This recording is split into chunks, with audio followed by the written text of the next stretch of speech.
ஈழத்து மீனவர் ஒருவர் தமிழக கடற்பரப்புக்குள் மிகவும் மிகவும் மோசமான தாக்குதலுக்கு உள்ளாக்கப்பட்டிருக்கின்றார்.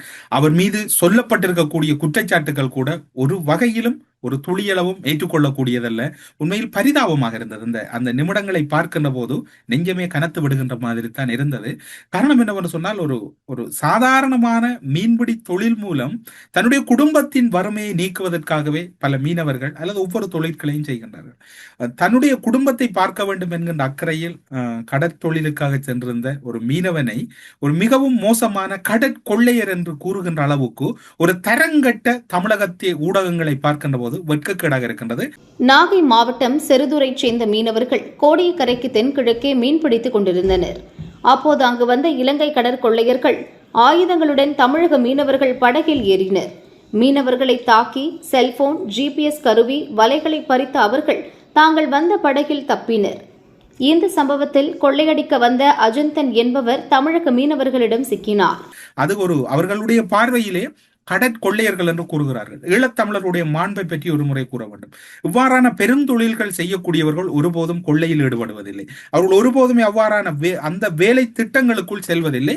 ஆனால் அவர்கள் இருக்கின்ற பக்கங்களிலே சில வேலைகளிலே, நாசகார வேலைகளிலே சிலர் ஈடுபட்டாலும் கூட அவர்கள் இவ்வாறு செய்வதில்லை. அவர் கொள்ளையிட வந்த போதுதான் இவ்வாறு இடம்பெற்றது என்றெல்லாம் கூறப்படுகிறது. ஆனால் அவர்கள் தரப்பில் ஒரு தரப்பு கருத்து கூறப்படுகிறது. அவர்கள் கூறுகிறார்கள், நாங்கள் ஒரு தேவைக்காக, எங்கள் உதவிக்காக அந்த கப்பலை அணுகி சென்ற போதுதான் இந்த சம்பவம் இடம்பெற்றது என்று அவர்கள் தரப்பில் கூறப்படுகிறது.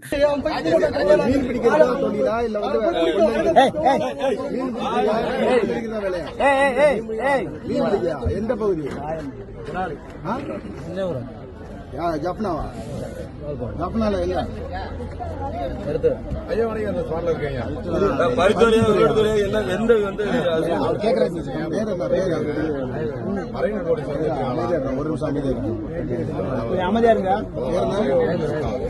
எத்தனை பேர் வந்தீங்க நீங்க போட்டுங்க ரெண்டு பேரும் விட்டு ஓடிட்டாங்க. நீங்க வலையோட வந்தீங்களா கத்தியோட வந்தீங்களா? அட்டாக் பண்ணிட்டீங்க. நீங்க இந்திய மீனவர்கள் ஏன் அட்டாக் பண்ணிட்டீங்க?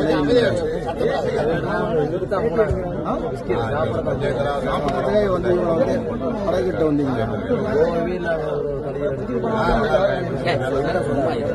இவ்வாறு பார்க்கின்ற போது அந்த புகைப்படங்கள், அந்த வீடியோக்களை எல்லாம் பார்க்கின்ற போது இந்த நிமிடம் வரைக்கும் வேதனையான சம்பவம் என்னவென்று சொன்னால், அந்த தாக்கப்பட்ட மீனவன் தொடர்பில் கடற்தொழில் அமைச்சர் சந்திரசேகரனை தவிர வேறு யாரும் கருத்து சொல்லவில்லை.